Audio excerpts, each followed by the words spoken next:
So hi, well, the Good Noise Podcast. I'm Shane, I'm Glory. and we're here with, Adam. And I'm Naveed, and we're Lake Mosaic. and we're gonna ask him some questions today about the new album Perseverance. So congrats on that, by the way. How do you feel about the response to it so far? The response has been amazing. We actually just had our record release show this last week. We did it at the Blind Pig in our hometown, Ann Arbor, and had a huge crowd out there. Played with some awesome other bands, and just super stoked about it. Still kind of on a high from it personally. Hell yeah. That's awesome. My God, right? So is there any meaning behind the album title or cover art?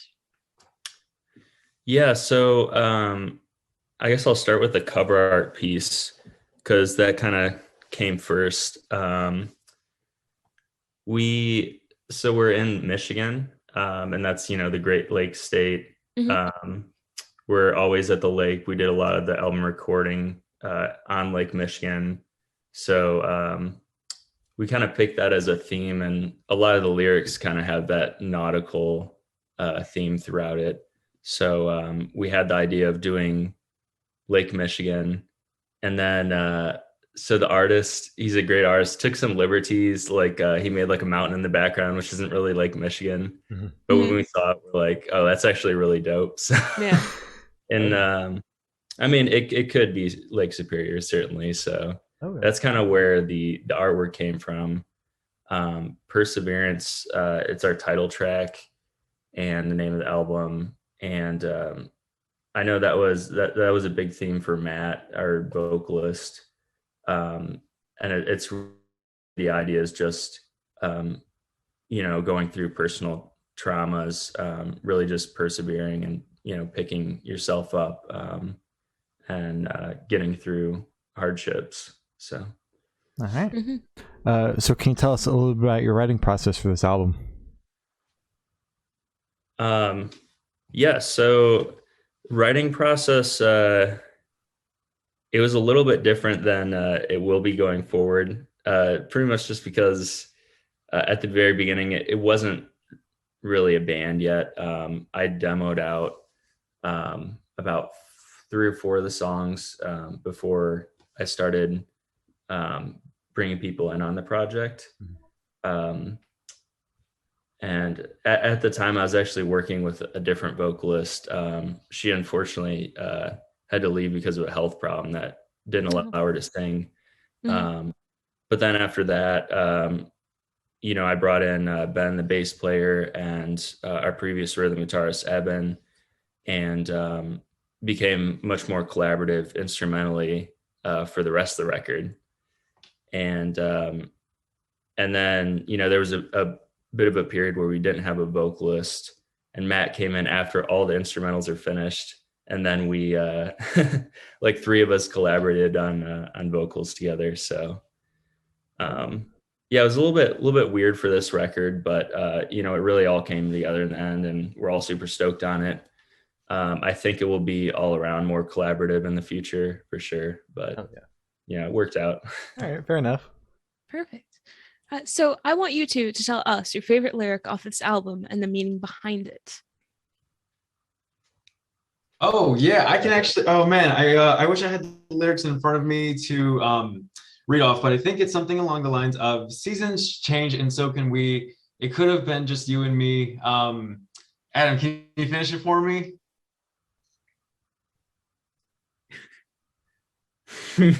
Oh man, can you finish it? Your past regrets again repeat. My burden to bear through suffering. That's been my favorite for sure. I came into the band well after lyrics and everything were written, but I had to listen to the songs, all of them, several times as I was learning all of them. Mm-hmm. And for some reason, that happens over my favorite part instrumentally, and I think just personally, that's why it gives those lyrics a little bit more weight for me. Mm-hmm. And aside from that, I just think it's a very creative and poetic way of saying that we are always kind of dealing with the baggage of ourselves and other people. And I just think it's kind of about processing all that.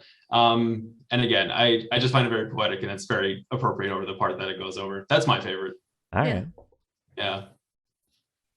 So I'm cheating. I pulled up lyrics to one of my No shame in that. this is from our song Losing Grip. And it's as the streetlights start to glow and the sun sets low, so many thoughts of what never was rest in the shadows.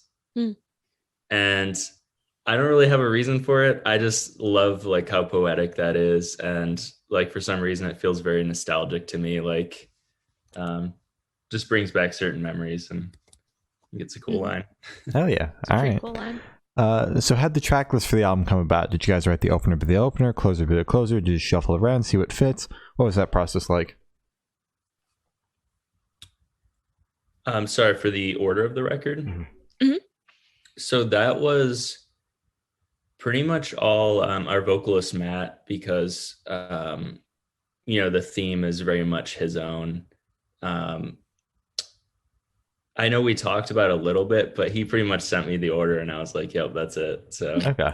he had a pretty strong idea of that. Fair enough. And Okay. I haven't necessarily confirmed this with them, but the very first song on the album, Losing Grip, it opens with this little sparse instrumental part and then immediately leads into let's fucking do it. And I think that's probably why that one is the first thematically, just personally. Yeah. That makes sense. That makes sense. Yeah. And that completely started as a joke, which is the best part, is like just when we were in the room writing that, someone was just like, let's fucking do it. And then made the record. So could you tell us where your headspace was at while you're creating this record? Our headspace? Mindset. I mean, Mindset. I just for said that. me, I said grind set, Glory. For me, I started writing this, it was like the beginning of lockdown, and it's definitely like a kind of a cathartic element to it. And, just being stuck at home, having a lot of feelings about everything going on, and just very much like a release for myself. I don't know, do you have anything to add, Naveed? Yeah, so, and again, I wasn't there for so much of the album creation, but I think when I was finally brought on board in August of last year, I hate to point to that cliche of the, of lockdown, but they had just asked me to come in and start filling in for shows. And I remember just, like I said, listening to the tracks so many times, spending time learning them. I really was just thinking about how exciting it was to finally get back out there and start playing, because this was, again, around the time that shows were finally starting to fire up again. And it was something that I hadn't done in a long time, learn a whole set list to play something live. So mindset the whole time was just, cliche, persevering through pandemic, and also just boundless excitement to get back out there and do what we love. Hell yeah. For sure. All right. So how do you recommend your fans to listen to this album for the first time? Say do it in the car with friends, in the dark with headphones on? Is it a workout album, party album? What do you personally recommend? Workout album. Okay. I think instrumentally it's really speedy and bouncy and keeps you stimulated. And I definitely think lyrically, if you are paying attention to the lyrics while you're exercising, I think that theme of perseverance can apply to anything, both, very serious and also a little bit more lighthearted, like just sticking it through your workout. So I'm going to go with workout album. Okay. Yeah, I've had a few people tell me that they work out to our music. So I'd agree with that. I love listening to music in the car too. So good driving music too. Perfect. So this one should be super, super quick. Off the top of your heads, I want you to describe this album for new listeners in 3 words, no more, no less. Both of you have to do it. Say energetic, deep, and nostalgic. All right. That's good. That's good. This is more of a 3-word sentence, but metalcore, but poppier. Yeah, I like that. Yeah. I like that a lot. Okay. So in that same train of thought, is there a certain feeling or emotion you want listeners to have while going through this album? Certain emotion. Definitely, I would say excitement and reflection. So I think it's something that should bring about mostly positivity, as the lyrics mostly point to hopefulness and optimism. But I also think that there's a lot to kind of dissect from the lyrics while listening to it that deals with a lot of serious stuff. So certainly reflecting the whole time, but ultimately walking away with it with excitement. I was going to say hope and introspection. So very similar to what you said. All right. Yeah, it's good. So what is your favorite memory that you made while creating this album? That's tough. One of my favorite memories, this is really random, but when we were recording drums on the song Leave Behind Everything, Anthony couldn't like choke the cymbals all the way in time for the chorus part. So I did all the cymbal choking on that part. Wow. And, I don't know. I just had fun doing that. And like when I hear it, I'm just like, yeah, I was choking those cymbals. Yeah, So, that was me. Yeah. actually, very important. So picture this: you're on tour, you're at a gas station for a rest stop. What is your snack of choice? Funyuns and nitro brew from that little bottle from Starbucks. Okay. Oh, Yeah. those are good. We both Those are love really that nitro. So yeah, food wise for me, I don't know. I don't really eat much junk food. So like a Cliff Bar or something, I guess. That's Do you have solid. a favorite flavor of Cliff Bar? I like the nut butter ones, the ones that have the Yeah. nut butter in the middle. Yeah, Okay. taste. It's a good one. It's a good one. So on the topic of food, if the band was a dish, what dish would the band be? Something seafood related, right? Something nautical seafood related. Let's say Mhm. like a I want to go with like a basket of fried perch. Ooh. Okay. All right. I'm sorry. I feel I don't. What is perch? It's a lake fish, Oh, like a white fish, kind of fishy flavored. Well, I mean, it's like not like it's a more fishy fish, you know. yeah. That Okay. makes sense. That makes sense. Alright. Okay, thank you. So for the last couple of questions, we're going to shift away from music and go straight to death row. Boom. So if you're on death row, what would your last meal be with drink? drink.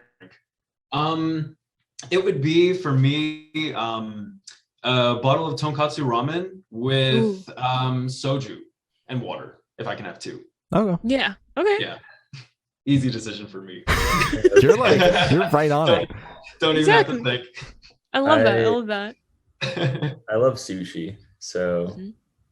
some sushi and maybe some nice whiskey with the Mhm. sushi. Okay. Perfect. So if you could live in one fictional world for a week, where would you live? I'm personally gonna. I'm gonna say the world of Pokemon. I've got a bunch of merch over my desk and everything, so that's also Yeah. again a pretty easy call for me. Uh-huh. I probably wouldn't want to leave after just 1 week, but let's go with that world. Okay. Okay, Pokemon. Yeah. Perfect. I would say Star Wars.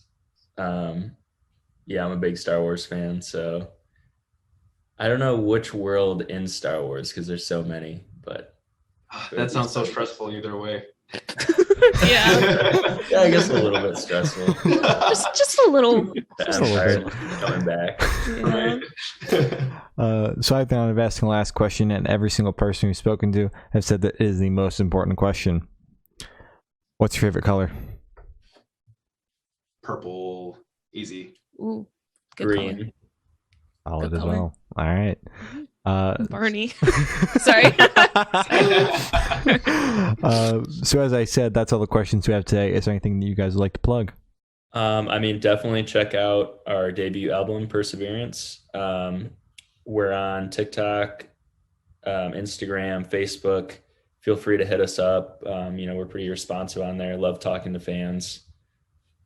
Lake Mosaic Band is our Instagram handle, and that's where we post a lot of our upcoming shows. That's where we post any videos or songs coming out or anything, material related. So definitely check us out on Instagram. And thank you guys so much for having us too. Really appreciate it. Of course. This was great. Thanks for having us. Yep. Well, thank you for now. This has been Lake Mosaic, and we have been the Good Noise Podcast.